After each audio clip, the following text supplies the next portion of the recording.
नमस्कार विद्यार्थी मित्रों, धोरण 8 विषय संस्कृत विषयांक वंदना। विद्यार्थी मित्रों, वंदना એટલે શું? તો આપણે વંદન કરવું, પ્રાર્થના કરવી।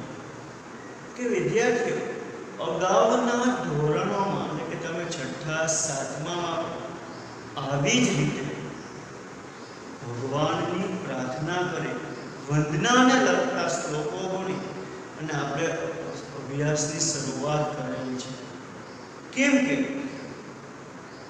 આપણી પરંપરા છે, આપણા રીતિ રિવાજો છે કે જ્યારે પણ કોઈ સારા કાર્યની શરૂઆત કરીએ તો આપણે ભગવાનને પ્રાર્થના કરીએ છીએ।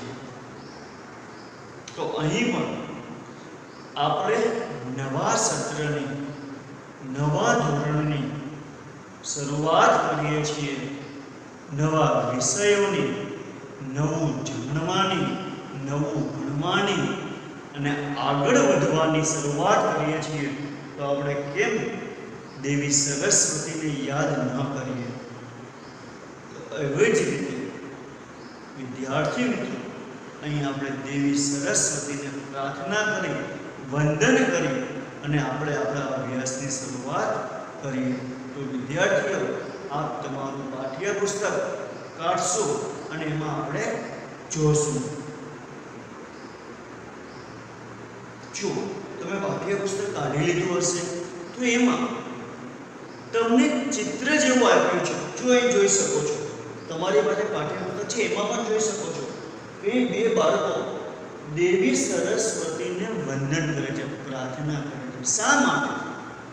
કે આપણે અભ્યાસ કરવાનો છે, આપણે અત્યારે જ્ઞાનની જરૂર છે।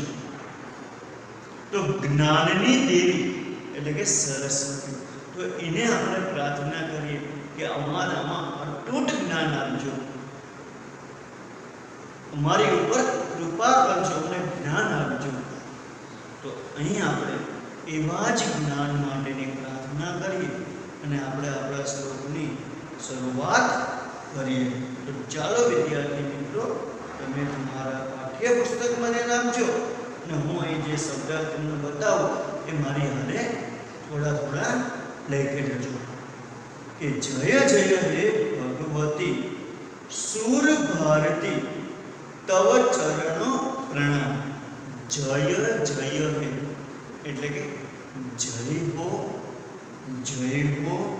હે ભગવતી સુર ભારતી। સુર ભારતી એટલે સરસ્વતી। તમારી બુકમાં આ શબ્દ લખો, સુર ભારતી એટલે સરસ્વતી। લખ્યું ને? સુર ભારતી એટલે સરસ્વતી। કે હે ભગવતી સુર ભારતી, તારો જય હો તવ ચરણો પ્રણામ। તવ તારા, ચરણો એટલે ચરણોને પગમાં પ્રણામ કરીએ છીએ કે હે ભગવતી સરસ્વતી, તારો જય હો અમે તારા ચરણોમાં પ્રણામ કરીએ છીએ, વંદન કરીએ છીએ। નાદ બ્રહ્મમય જય વાગીશ્વરી શરણં તે ગચ્છામિ। નાદ બ્રહ્મયુક્ત, નાદ બ્રહ્મમય એટલે નાદ બ્રહ્મયુક્ત, જય હો વાગીશ્વરી, વાગીશ્વરી એટલે વાણીની દેવી। લખશો તમારી નોટબુકમાં, વાગીશ્વરી એટલે વાણીની દેવી। હે નાદ બ્રહ્મયુક્ત, વાણીની દેવી, તારો જય થાઓ, શરણં તે ગચ્છામિ, અમે તારા શરણે જઈએ છીએ। જોઈએ આપણે ફરીથી કે હે ભગવતી સરસ્વતી, તારો જય હો અમે તારા ચરણોને પ્રણામ કરીએ છીએ। હે નાદ બ્રહ્મયુક્ત, વાણીની દેવી, તારો જય થાઓ, અમે તારા શરણે જઈએ છીએ। સમજાણો પહેલો શ્લોક જુઓ. ત્વમસી શરણ્યા ત્રિભુવન ધન્યા સુર મુનિ વંદિત ચરણ. ત્વમસી તને, શરણ્ય શરણે, ત્રિભુવન ધન્ય ત્રણેય લોકમાં ધન્ય છે. ત્વમસી તું અમને, શરણ્ય શરણું આપનારી છે. આપણે પહેલા શ્લોકમાં કીધું ને કે અમે તારા શરણે જઈએ છીએ. એટલે અહીં બીજા શ્લોકમાં એવું કીધું ત્વમસી શરણ્ય, તું અમને શરણું આપનારી છો. ત્રિભુવન ધન્ય, ત્રણ ભુવન. ત્રિભુવન એટલે ત્રણેય ભુવન. ત્રણેય ભુવન કયા? સ્વર્ગલોક, પૃથ્વીલોક અને પાતાળલોક. આ ત્રણેય લોકમાં, આ ત્રણેય ભુવનમાં ધન્ય છે સુર મુનિ, ઋષિ મુનિઓ વંદિત ચરણ, તારા ચરણોને વંદન કરે છે. શું કીધું અહીં? કે હે દેવી સરસ્વતી, તું અમને શરણું આપનારી છે. ત્વમસી શરણ્યા, તું અમને શરણું આપનારી છે. ત્રણેય લોકમાં, સ્વર્ગલોક, પૃથ્વીલોક અને પાતાળલોક, આ ત્રણેય લોકમાં ધન્ય એવા ઋષિ મુનિઓ પણ તારા ચરણોને વંદન કરે છે.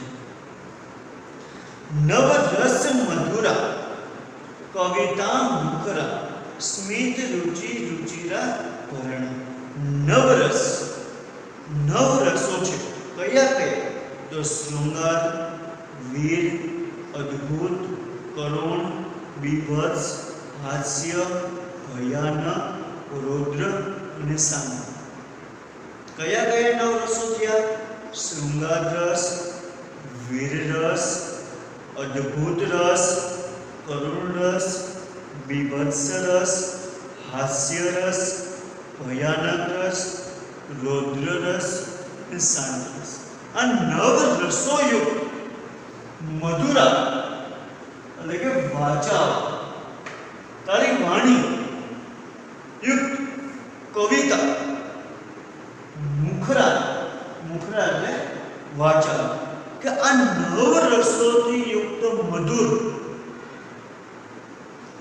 વાચા, બોલાતી કવિતા, સ્મિત રુચિ રુચિરા વર્ણ, કે સ્મિત આપનારી, રુચિ કરનારી, પસંદ આવનારી, રુચિરા વર્ણ એવા આભૂષણો વાળી છે. આ સ્મિત કે રુચિ કે નવ રસો મધુર, આ બધા આભૂષણો, એ કવિતા આવા આભૂષણો વાળી છે. કે હે દેવી સરસ્વતી, તું અમને શરણું આપનારી છે. ત્રણેય લોકમાં ધન્ય એવા ઋષિ મુનિઓ તારા ચરણોને વંદન કરે છે. કે નવ રસોથી મધુર એવી કવિતા, જે વાચાળ, બોલતી વખતે સ્મિત અને રુચિ એવા આભૂષણો વાળી છે. કે હે દેવી સરસ્વતી, અમે તને વંદન કરીએ છીએ. સમજણો બીજો શ્લોક. હવે આપણે ત્રીજા ઉપર આવીએ. આસીન ભવ માન સહંસે કુંજ તોઈન શશી ધવલ હર જડતા પુરબોધિ વિકાસ સિદ્ધ પંકજ તનુ વિમલ. આસીન એટલે શબ્દો સમજી લઈએ. આસીન એટલે બેસ, ભવ એટલે તમે, માન હશે મન રૂપી હંસ, કુંદ, કુંદ એટલે મોગરાનું ફૂલ. કુંદ એટલે શું થાય? મોગરાનું ફૂલ. તુહિના, તુહિન એટલે હિમ, બરફ.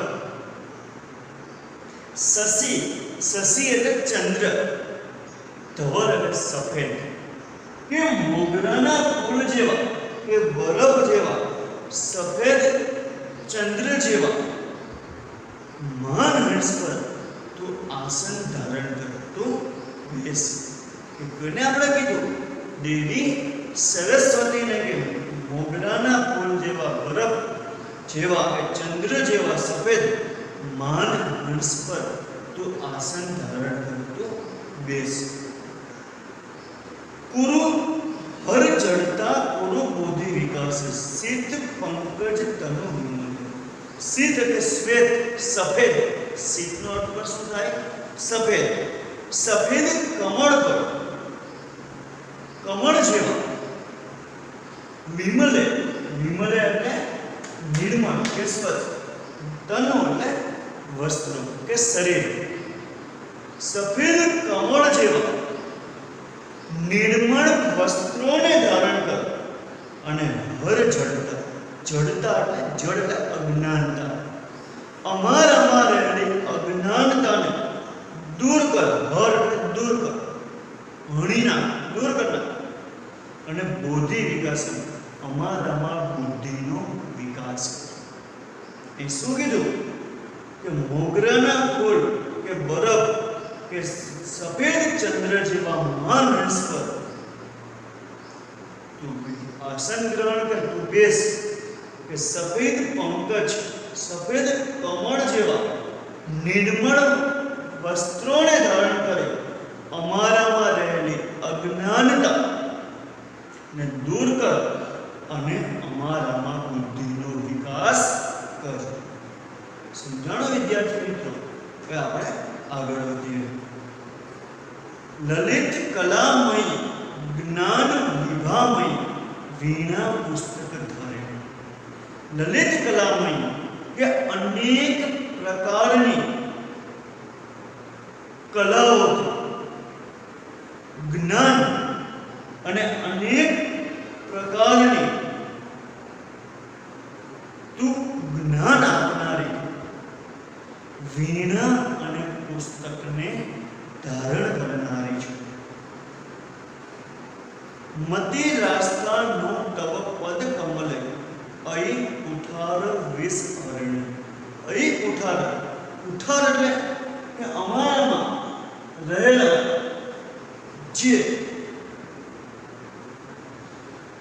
મનોવૃત્તિ, ખરાબ વૃત્તિ છે એના વિષને તો વણી લે. અમારામાં રહેલી ખરાબ પ્રવૃત્તિ હોય તો એને તું દૂર કર. કે મનોવૃત્તિને, ખરાબ મનોવૃત્તિને તું વિષ વણનારી, એને દૂર કરનારી. અને હે અમારા મતિ એટલે બુદ્ધિ, અમારી બુદ્ધિ હંમેશા તારા ચરણ કમળમાં છે. પદ કમલે, પદ કમલે એટલે ચરણ કમળ, મતિ એટલે બુદ્ધિ. હે અમારા તું મનોવૃત્તિને દૂર કર, વિષને, મનોવૃત્તિના વિષને હણનારી. કે અમારી બુદ્ધિ હંમેશા તારા ચરણ કમળમાં છે. એક વિવિધ કલાઓ યુક્ત, લલિત કલામાં યુક્ત, વિવિધ કલાઓ યુક્ત જ્ઞાન આપનારી અમારામાં વિભા, વિભા એટલે તેજ, તેજ ધારણ કરનારી તું વીણા પુસ્તક ધારણી છો. વીણા અને પુસ્તકને ધારણ કરનારી છો. તું મનોવૃત્તિને, ખરાબ મનોવૃત્તિના વિષને હણનારી. અને તેથી હે અવદેવી સદગુરુ, અમારી બુદ્ધિ, તમારું જ્ઞાન હંમેશા તારા ચરણ કમળોમાં છે. જોયું વિદ્યાર્થી મિત્રો? અહીં આપણે કાવ્યને, શ્લોકોને પૂરા કર્યા. પણ હજી એકવાર તમને બધા શ્લોકોનું વાસંત કરી દો કે જેથી કરી આપને એ લખવું છે તો આપને મદદરૂપ થાય. અને આ ફરી પાછું એ ધ્યાનથી સાંભળજો. હે ભગવતી સરસ્વતી તારો જય હો, જય હો. અમે તારા ચરણોમાં પ્રણામ કરીએ છીએ. નાદ બ્રહ્મયુક્ત વાણીની દેવી તારો જય થાઓ, અમે તારા શરણે જઈએ છીએ. હે તું શરણું આપનારી દેવી સરસ્વતી, ત્રણેય ભુવનમાં ધન્ય એવા ઋષિ મુનિઓ પર તારા ચરણોને વંદન કરે છે. નવ રસોથી મધુર એવી કવિતા બોલનાર, વાચક કે સ્મિત કે રુચિ આપનાર આભૂષણો વાળી છે. કે મોગરાના ફૂલ, બરફ કે સફેદ ચંદ્ર જેવા મનરૂપી હંસ પર તું આસન ધારણ કર, તું બેસ. સફેદ કમળ જેવા નિર્મળ વસ્તુઓને ધારણ કરનારી અમારામાં રહેલી અજ્ઞાનતાને દૂર કર અને અમારામાં બુદ્ધિનો વિકાસ કર. કે હે દેવી સરસ્વતી, આપણે પાછળના પેજે પહોંચ્યા છીએ. લલિત કલામય વિવિધ પ્રકારની કલાયુક્ત જ્ઞાન આપનારી, તેજ ધારણ કરનારી, તું વીણા અને પુસ્તક ધારણ કરનાર છો. કે હે ખરાબ મનોવૃત્તિના વિષને ભણનારી, અમારી બુદ્ધિ હંમેશા તારા ચરણોમાં અમે ધારણ મૂકીએ છીએ. કે અમારી બુદ્ધિ હંમેશા તારા ચરણોમાં છે. તો આમ વિદ્યાર્થી મિત્રો, અહીં આપણે દેવી સરસ્વતીને વંદના કરી, પ્રાર્થના કરી કે અમારી ઉપર હંમેશા કૃપા કરજો, અમારીમાં રહેલી અજ્ઞાનતાને હંમેશા દૂર કરજો અને અમને હંમેશા જ્ઞાનરૂપી સાચો માર્ગ બતાવજો અને અમારામાં સારામાં સારી બુદ્ધિનો વિકાસ કરજો. તો અહીં આપણા આ વંદના છે તે આપણે પૂર્ણ કરીએ છીએ.